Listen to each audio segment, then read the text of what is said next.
Students, क्या कभी आपको भी आपके दिमाग में ये सवाल आया है कि ऐसे कोई कोई बच्चे होते हैं, कोई कोई टॉपर्स होते हैं जो कि कुछ ऐसे उनके पैटर्न्स होते हैं, कुछ ऐसे उनके हैबिट्स होते हैं जिनसे कि वो अपने जैसे ही स्टडी करते हैं, भले ही अपन उनसे ज्यादा घंटे पढ़ाई करे बट स्टिल उनकी एबिलिटी ज्यादा होती है, उनका पोटेंशियल ज्यादा होता है हाई स्कोर करने के लिए। तो स्टूडेंट्स, ये चीज तो कहीं ना कहीं साफ है कि हार्डवर्क करके हमको सक्सेस नहीं मिलता है। हाँ, जाहिर सी बात है, थोड़ा हार्डवर्क अपने जगह पे सही है, but at the same way हमको एक पर्टिकुलर पॉइंट पे आके हमको स्मार्ट वर्क इस्तेमाल करना होता है। Let's take it this way. Students, हम सभी को पता है कि दुनिया में अगर हमको अमीर बनना है या फिर हमको रिच बनना है तो जाहिर सी बात है हमको हार्डवर्क के साथ साथ स्मार्ट वर्क करना होता है। अगर हम हार्डवर्क को ही पकड़ के चलते तो जाहिर सी बात है अपने जो रिस्पेक्टेड क्या बोलते हैं हम, रिक्शा वाले होते हैं या फिर जो भी हार्डवर्क करते हैं, जो भी मजदूरी का काम करते हैं, वो लोग सबसे ज्यादा अमीर होते थे अगर हम उनके हार्डवर्क के हिसाब से अगर हम उनको तोलने के या फिर कंपैरिजन की बात करें तो। उसी प्रकार से स्टूडेंट्स, जो व्यक्ति हार्डवर्क के साथ साथ कुछ सर्टेन पॉइंट पे स्मार्ट वर्क का भी इस्तेमाल करता है तो वो व्यक्ति धीरे धीरे धीरे उसकी सिचुएशन चेंज करके एक पर्टिकुलर पोजीशन पे जाके बैठ जाता है, या फिर हम जिसको एज अ रिच बोल के मानते हैं। तो इस एग्जांपल से हमको क्लियर है स्टूडेंट्स कि बस हार्डवर्क करके हमको वो चीज हासिल नहीं होने वाली है। एक पर्टिकुलर टाइम पे आके हमको स्मार्ट खेलना ही पड़ेगा, हमको स्मार्टली वर्क करना ही पड़ेगा। और स्टूडेंट्स, आपको एक चीज बता दूं कि बोर्ड एग्जामिनेशंस अभी बस 15 से 20 दिन बाकी है और इस समय पे हमको हार्डवर्क के साथ साथ वो समय भी आ गया है कि हमको स्मार्टली किस प्रकार से हमको स्टडी करना है, ये भी चीजें हमको मालूम चाहिए, जिससे कि हम हमारे परसेंटेज लगभग 5 से 10% जितना भी आपका एम है उस 5 से 10% हम आपके परसेंटेज को बढ़ा सके। तो पूरा वीडियो एंड तक देखना है, जिसमें आपको हर एक चीज में डिटेल में बताऊंगा। और ये कोई भी हाइपोथेटिकल वीडियो नहीं होने वाला है कि ये टाइम टेबल फॉलो कर लो, ये चीजें फॉलो कर लो, क्योंकि हर एक स्टूडेंट का बिहेवियर अलग होता है, हर एक स्टूडेंट की टेंडेंसी अलग होती है, हर एक स्टूडेंट किस प्रकार से स्टडी करता है, सबका पैटर्न अलग होता है। जैसे फॉर एग्जांपल, कोई जो व्यक्ति होता है वो उसका लर्निंग तभी होता है जब वो लर्निंग करने के बाद उसको लिख के निकाले। कोई अगर एक दूसरा व्यक्ति ले ले तो उसका लर्निंग तब होता है जब वो मन में के मन में पढ़े। और अगर हम तीसरा व्यक्ति ले ले तो उसका लर्निंग तब होता है जब वो जोर जोर से बोलता है, राइट। तो सभी के जो स्ट्रेटजीज होते हैं स्टडी करने के वो डिफरेंट होते हैं, बट हम यहाँ पे स्ट्रेटजी की बात ही नहीं कर रहे, हम यहाँ पे स्मार्टली किस प्रकार से काम करना है उसकी बात करने वाले हैं। सबसे पहले स्टूडेंट्स, चैनल पे नहीं होंगे तो चैनल को सब्सक्राइब कर देना है, क्योंकि 40,000 सब्सक्राइबर्स के हम बहुत ज्यादा नजदीक है। आपके लिए तो सब्सक्राइब का बटन फ्री है, लेकिन भैया के लिए बहुत ज्यादा वैल्यूएबल है। तो अगर हो सके तो याद से नीचे चैनल को सब्सक्राइब कर देना है। सबसे पहली चीज स्टूडेंट्स, कंसिस्टेंसी। अभी कंसिस्टेंसी मतलब क्या? देखो स्टूडेंट्स, आप एक दिन अगर 10 घंटे पढ़ाई करोगे और दूसरे दिन अगर आप 2 घंटे पढ़ाई करोगे तो उसको हम कंसिस्टेंट नहीं करते, बल्कि आप अगर रोज के 2-2 घंटे पढ़ाई कर रहे हो, रोज के 3-3 घंटे पढ़ाई कर रहे हो हर एक दिन, आज से लेके तो बोर्ड एग्जामिनेशन के एंड तक, तो that will be known as consistency. अभी कंसिस्टेंसी का क्या फायदा होता है? कंसिस्टेंसी का फायदा ये होता है स्टूडेंट्स कि आपका जो ब्रेन होता है, आपके ब्रेन को ये मैसेज पहुंच जाता है कि ये जो बंदा है ये 3 घंटे बैठ सकता है पढ़ाई को, 4 घंटे बैठ सकता है। जाहिर सी बात है स्टूडेंट्स, आपको पता है कि आप कितने घंटे बैठ सकते हो। मुझे चैट में बताना है या फिर मुझे कमेंट्स में बताना है कि आप कितने घंटे पढ़ाई कंसिस्टेंटली कर सकते हो, मतलब हर दिन उतना घंटा आप दे ही रहे हो।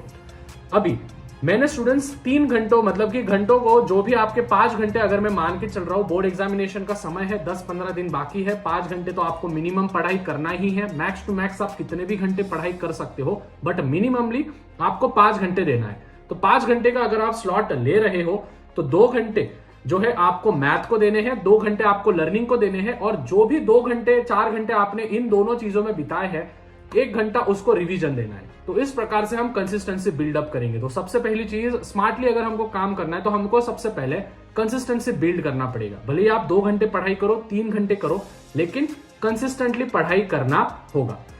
उसके बाद प्रॉपर प्लानिंग। अभी स्टूडेंट्स, प्लानिंग कैसे करोगे? तो मैं भैया ने पहले ही रोड मैप का वीडियो आपको डाल के रखा था, जिस प्रकार से आप प्लानिंग कर सकते हो। अभी स्टूडेंट्स, अगर आपको प्लानिंग नहीं भी आता है तो रात को ही देख लेना है कि कल मेरे को क्या क्या करना है, मतलब कि ब्रेन को आइडिया मिल जाता है कि हाँ भाई, मेरे को सुबह उठ के सीधा सीधा लर्निंग का पार्ट करना है।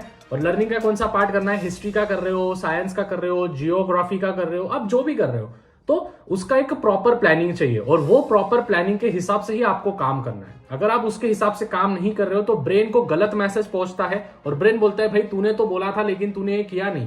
तो अगली बार आप जब बैठते हो वापस पढ़ाई को तो आप एक्सक्यूजेस ढूंढने लगते हो कि नहीं भाई मेरे से ये नहीं होने वाला है। समझ में आ रहा है? So you have to do proper planning regarding that. किस प्रकार से प्लान करोगे टोटली आप पे डिपेंड है।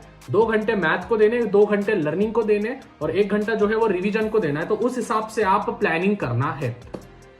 उसके बाद एक्टिव लर्निंग आपको करनी है। अभी एक्टिव लर्निंग मतलब क्या? देखो स्टूडेंट, सपोज फॉर एग्जांपल आपने एक आंसर लर्न कर लिया या फिर एक मैथ का सम आपने सम लर्न कर लिया या फिर देख लिया, लर्न तो नहीं मतलब सॉल्व कर लिया।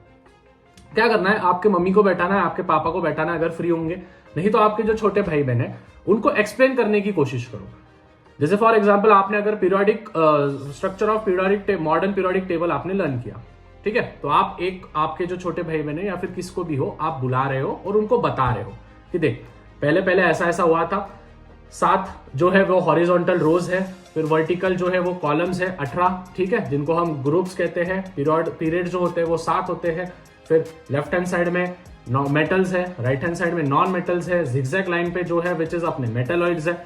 इस प्रकार से अगर कोई नहीं मिलता है तो आप आपके घर में मिरर तो होगा, मिरर पे सामने जाओ और ऐसा समझो कि सामने एक व्यक्ति खड़ा है, मतलब आपकी परछाई दिख रही है और उनको एक्सप्लेन करने की कोशिश करो। समझ में आ रहा है? उनको एक्सप्लेन करने की कोशिश करो कि देख भाई ऐसे ऐसे चीज है, ऐसे ऐसे चीज है, ऐसे ऐसे चीज है। और इस प्रकार से आप आपके लर्निंग में एक्टिव लर्निंग ला सकते हो। अगर आप बस बुक को लेके बैठे हो तो जाहिर सी बात है उसमें एक्टिव लर्निंग नहीं होता है, वो पैसिव लर्निंग हो जाता है। और एक्टिव लर्निंग में आपका ब्रेन एक्टिव रहता है। उसके बाद प्रैक्टिस। सबसे पहली चीज कि टॉपर्स के पेपर्स, टॉपर जो होते हैं वो प्रैक्टिस पेपर ज्यादा सॉल्व करते हैं, प्रीवियस ईयर क्वेश्चन पेपर ज्यादा सॉल्व करते हैं और प्रैक्टिस पेपर ज्यादा सॉल्व करते हैं। अभी वो कहां पे मिलेंगे? भैया ने शाह कोचिंग क्लासेस ऐप की लिंक दी है, आप वहां से देख सकते हो अगर आपको चाहिए तो। उसके बाद मेन चीज होता है फोकस। उनका जो फोकस होता है वो मोनोमिनाइकल फोकस होता है। अभी मोनोमिनाइकल फोकस, भैया ये टर्म हम पहली बार सुन रहे हैं, मोनोमिनाइकल। देखो स्टूडेंट्स, आपने देखा होगा आपका जो टॉर्च होता है घर में, तो वो जो टॉर्च होता है स्टूडेंट्स, एक बीम ऑफ लाइट से चारों दिशाओं में वो टॉर्च फैलता है। लेकिन आप लेजर लाइट देखो, लेजर लाइट एकदम फोकस के साथ, मतलब जहां पे उसका पॉइंट जाना होता है वहां पे वो पॉइंट जाता है। तो आपको लेजर जैसा बनना है, मतलब आपकी जो क्षमता है वो एकदम मोनोमिनाइकल फोकस। अगर आपके दोस्त बोल रहे चल भाई बाहर गोलगप्पे खाने चलते हैं, चल भाई इंस्टाग्राम पे रील डालते हैं, ये करते हैं वो करते हैं, उनको बोलना है भाई बोर्ड एग्जामिनेशन तक मेरे साथ नहीं आना है, 1 महीना बाद में मना लो आप उनको, ठीक है, समझ में आ रहा है, बाद में मना लो आप उनको, लेकिन इस 1 महीने अपना हाईएस्ट पोटेंशियल देना है स्टूडेंट्स। क्योंकि अगर आप दोगे तो जाहिर सी बात है आपके 10 से 5% आपके बढ़ सकते हैं और आप आपके पेरेंट्स को प्राउड फील करवा सकते हो। जाहिर सी बात है स्टूडेंट्स, देखो यार दोस्त को बाद में मना सकते हैं, अगर वो बेस्ट फ्रेंड होंगे या फिर वो आपको समझ के लेते होंगे तो उनको भी मालूम है कि वो भी आपको सपोर्ट करेंगे आपके ग्रोथ में। अगर कोई व्यक्ति है जो कॉन्स्टेंटली आपको बोल रहा है नहीं यार चल टाइम पास करते, चल इधर घूमने जाते, चल उधर घूमने जाते, जाहिर सी बात है स्टूडेंट्स वो व्यक्ति या फिर वो इंसान या फिर वो आपका दोस्त आपके लिए और आपके फ्यूचर के लिए बहुत ज्यादा हानिकारक है। क्योंकि दोस्त वही होते हैं जो कि अपनी ग्रोथ चाहते हैं, ना कि अपनी जो है विच इज डी ग्रोथ चाहते हैं। मतलब कि वो नहीं चाहते कि हम जो है वो नीचे जाएं, ठीक है। उसको भी बोलना है कि भाई 1 महीने बाद तू जहां पे बोलेगा वहां पे अपन चलेंगे, जिधर ट्रिप मारना है उधर ट्रिप मारेंगे, but this 1 month we have to give our 100% potential. हमारा 100% हमको देना है। चैट में बताना है कितने घंटे आप पढ़ाई करने वाले हो और आप 100% देने वाले हो या नहीं। उसके बाद टाइम मैनेजमेंट। जैसे मैंने बोला स्टूडेंट्स, टाइम मैनेजमेंट बहुत जरूरी है, हम सभी को पता है स्टूडेंट्स। अभी अभी रिसेंटली अपडेट भी आया है, मैंने सुबह ही आज वीडियो भी डाला था कि 10 मिनट जो पहले आपको क्वेश्चन पेपर दिया जाता था वो 10 मिनट पहले अभी क्वेश्चन पेपर आपको नहीं दिया जाएगा। तो इसका अर्थ क्या है, हमारे 10 से 15 मिनट वेस्ट होने वाले हैं। तो स्टूडेंट्स अभी आपको टाइम मैनेजमेंट करना बहुत नेसेसरी हो गया है। आपको टाइम मैनेज करते आना चाहिए। 3 घंटे का पेपर आपका 2.45 मिनट्स में ही हो जाना चाहिए, 2 आवर्स 45 मिनट्स में। 15 मिनट आपको चेक करना पड़ेगा कि आपने सभी क्वेश्चन लिखे हैं, अटेम्प्ट किए हैं, नहीं किए हैं, जो हॉल टिकट वगैरह होता है वो ठीक से मेंशन किया है, फिर उसका रोल नंबर, सीट नंबर, फिर उसके बाद आपने क्या वो टाई किया है ठीक से, अगर आपने सप्लीमेंट लिया है तो सप्लीमेंट वहां पे मेंशन किया है क्या नहीं, ये सभी चीजें आपको ध्यान में रखनी है। तो टाइम मैनेजमेंट ये सबसे इंपॉर्टेंट है और प्रोक्रेस्टिनेशन नहीं करना है। प्रोक्रेस्टिनेशन मतलब कि कल कर लूंगा, बाद में कर लूंगा, बाद में कर लूंगा, बाद में कर लूंगा, ये नहीं। आपके दिमाग में अभी मेरा साइंस नहीं हुआ है तो पहले वो निपटाओ। बात समझ में आ रही? पहले वो निपटाओ। ऐसा नहीं होना चाहिए कि आप कोई चीज कर रहे हो और आपके बैक एंड में दिमाग में ये चल रहा है, आप मैथ कर रहे हो और आपके दिमाग में चल रहा है भाई मेरा मराठी बाकी है, भाई मेरा संस्कृत बाकी है, भाई मेरा हिंदी बाकी है, वो नहीं। अभी आप मैथ कर रहे हो तो फुल फोकस आपका मैथ पे चाहिए। समझ में आ रहा है? कोई भी दिमाग में सेकंड थॉट लाओ मत। After that seeking help. आपके आजू बाजू में या फिर आपके स्कूल में, ऑफलाइन में, जहां पे भी टीचर्स होंगे, जहां पे भी टॉपर बच्चे होंगे, उनके पास जाओ, बड़े भाई बहनों के पास जाओ, उनसे पूछो कि आपने स्टडी किस प्रकार से की थी, या फिर आपको कोई भी डाउट्स होंगे तो उन व्यक्तियों के साथ जाके बात करो कि भैया दीदी आपने किस प्रकार से किया था, हमको बताओ। ठीक है? या फिर आप मुझे कमेंट्स में बोल सकते हो, मैं ज्यादा से ज्यादा कमेंट को रिप्लाई करने का ट्राई करूंगा। ठीक है? नीचे इंस्टाग्राम की भी लिंक दी है @अजय शाह, आप वहां पे भी फॉलो करके मुझे मैसेज कर सकते हो। अगर आप इंस्टाग्राम थोड़ा फार यूज करते होंगे, वैसे मैंने तो नहीं बोला था, बट स्टिल अगर आप यूज करते होंगे अच्छे काम के लिए तो बहुत अच्छी बात है। And at the end students, नींद अच्छे से लो, क्योंकि हमारा जो भी हम दिन भर काम करते हैं उस काम के बाद हमको रिलैक्सेशन भी बहुत नेसेसरी होता है। अगर हम रिलैक्सेशन नहीं करेंगे तो जाहिर सी बात है वो हम वापस से चीजें जो है वो रिकॉल नहीं कर सकते। तो this are some of the points, 8-9 points मैंने दिए हैं, आप सभी को साथ शेयर किए हैं।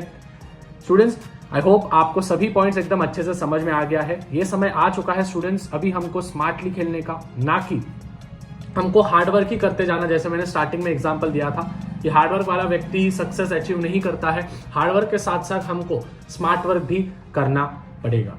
ज्यादा समय नहीं लूंगा। इसी थॉट के साथ स्टूडेंट्स, अगर आप चैनल पे नहीं होंगे तो चैनल को सब्सक्राइब करना है, लाइक कर दो, शेयर कर दो। मिलते हैं स्टूडेंट्स अगले वीडियो में। टिल देन मचाते रहो, फोड़ते रहो। Bye everyone, love you all. तब तक पीस आउट।